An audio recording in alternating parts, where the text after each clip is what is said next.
पहलगाम हमले के बाद पाकिस्तान को लेकर एक्शन के मोड में गृह मंत्री अमित शाह सभी राज्यों के मुख्यमंत्रियों से फोन पर की बात, पाकिस्तानियों को तुरंत वापस भेजने को कहा। अमित शाह के फोन के बाद एक्शन में महाराष्ट्र सरकार, राज्य में रह रहे पाकिस्तानियों की लिस्ट बनाने का काम शुरू। सीएम फडणवीस ने फोन कर गृह मंत्री अमित शाह को दी जानकारी। पुणे में 111 पाकिस्तानियों की लिस्ट तैयार, 27 अप्रैल से पहले वापस अपने देश भेजे जाएंगे। पुणे जिला प्रशासन ने दिया अल्टीमेटम। पाकिस्तान से तनातनी के बीच गृह मंत्रालय पहुंचे बीएसएफ के DG Daljeet Chaudhary. North Block में गृह सचिव गोविंद मोहन के साथ की मुलाकात। जम्मू कश्मीर के कई जिलों में पुलिस और सीआरपीएफ का door to door search operation. आतंकियों की मदद कर रहे ग्राउंड वर्कर्स की पहचान के लिए ऑपरेशन। जम्मू कश्मीर के उपराज्यपाल मनोज सिन्हा ने एक दिन का विधानसभा सत्र बुलाया। पहलगाम आतंकी हमले को लेकर चर्चा होगी।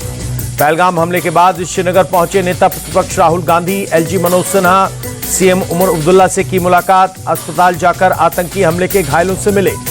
एलजी और सीएम से मुलाकात के बाद राहुल गांधी बोले, पहलगाम हमला मानवता पर प्रहार, पूरा हिंदुस्तान पीड़ित परिवारों के साथ। राहुल गांधी बोले, आतंकवाद के खिलाफ लड़ाई में सभी दल साथ, सरकार जो भी कदम उठाएगी हम उसका समर्थन करेंगे। राहुल गांधी ने कश्मीरियों को लेकर चिंता जताई। कहा, कुछ लोगों का हमारे कश्मीरी भाई बहनों पर हमला करना दुखद। ये समय एकजुट रहकर आतंकवाद को हमेशा के लिए हराने का है। जम्मू कश्मीर दौरे पर army chief general Upendra Dwivedi. Srinagar में उपराज्यपाल मनोज सिन्हा से मुलाकात कर मौजूदा हालात पर की चर्चा। सेना के टॉप 4 अधिकारियों से भी आर्मी चीफ ने मीटिंग की। जम्मू कश्मीर की सिक्योरिटी और आगे की रणनीति पर चर्चा की। सेना प्रमुख जनरल उपेंद्र द्विवेदी को 15 कॉर्प्स कमांडर ने मौजूदा हालात की जानकारी दी। आर्मी चीफ ने एलओसी पर हो रही फायरिंग की भी जानकारी ली। घर पर बुलडोजर एक्शन के बाद आदिल की मां का बड़ा बयान। कहा, पहलगाम में जो हुआ गलत, मेरा बेटा दोषी है तो उसे भी सजा मिलनी चाहिए। आतंकी आदिल के पड़ोसी का बड़ा खुलासा। इंडिया टीवी से बोला, 2018 के बाद से आदिल घर नहीं लौटा। पिछले 7 साल से आदिल को किसी ने नहीं देखा। पहलगाम हमले पर बीजेपी नेता शहनवाज हुसैन बोले, कश्मीर में टूरिज्म को खत्म करने की बड़ी साजिश। देश पाकिस्तान के साथ एक अंतिम लड़ाई के लिए तैयार। पहलगाम हमले पर पुष्कर सिंह धामी का बड़ा बयान। कहा, यह हमारी राष्ट्रीय एकता पर हमला। जब तक हम सब एकजुट नहीं होंगे, ऐसी ताकतें हमें निशाना बनाती रहेंगी। एआईएमआईएम प्रमुख असदुद्दीन ओवैसी ने की पहलगाम हमले की निंदा। हैदराबाद में जुमे की नमाज से पहले नमाजियों को काली पट्टियां बांटी। शरद पवार बोले, पाकिस्तान के खिलाफ मोदी सरकार जो भी फैसला लेगी हम उसके साथ हैं। ऐसी घटनाओं पर कोई राजनीति नहीं होनी चाहिए। योग गुरु स्वामी रामदेव बोले, आतंकी इस्लाम को बदनाम कर रहे हैं। पूरी दुनिया में मुसलमानों को पहलगाम आतंकी हमले का विरोध करना होगा। बाबा रामदेव बोले, जिस तरह से धर्म पूछकर लोगों को मारा, उससे ज्यादा क्रूर कुछ नहीं हो सकता। भारत को हर हाल में पाकिस्तान को सबक सिखाना होगा। पहलगाम में हमले के खिलाफ प्रदर्शन, सड़क पर उतरे व्यापारी और स्थानीय लोग। पाकिस्तान और आतंकवाद के खिलाफ की नारेबाजी। पहलगाम हमले के खिलाफ अनंतनाग में प्रदर्शन, बड़ी संख्या में सड़कों पर उतरे मुस्लिम समाज के लोग। पाकिस्तान के खिलाफ की नारेबाजी।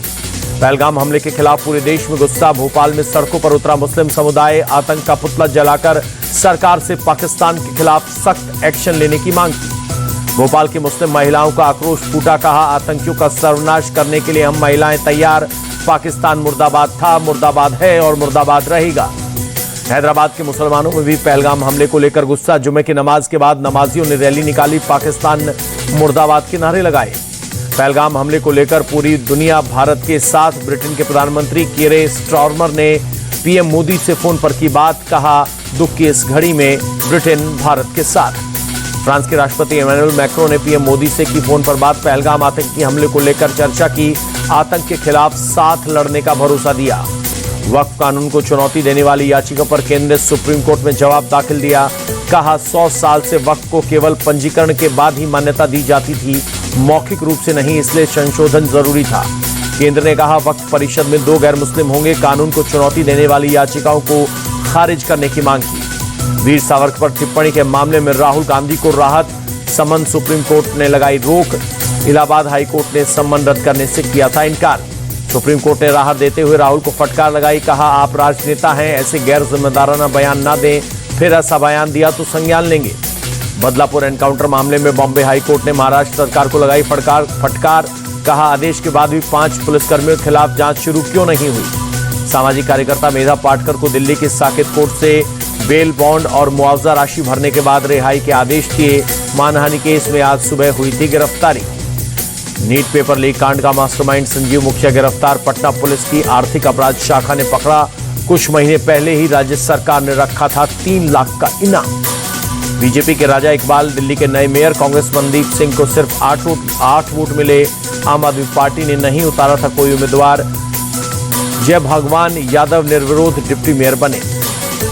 यूपी की 10वीं और 12वीं बोर्ड के नतीजे घोषित। हाई स्कूल में 90.11 और इंटरमीडिएट में 81.15% रहा रिजल्ट।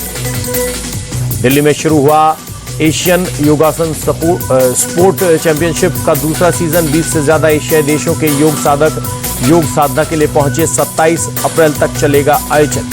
इंदिरा गांधी स्टेडियम में एशियन योगासन स्पोर्ट्स चैंपियनशिप के भव्य आगाज। केंद्रीय खेल और युवा मामलों के मंत्री मनसुख मांडविया और योग गुरु बाबा रामदेव ने की शिरकत।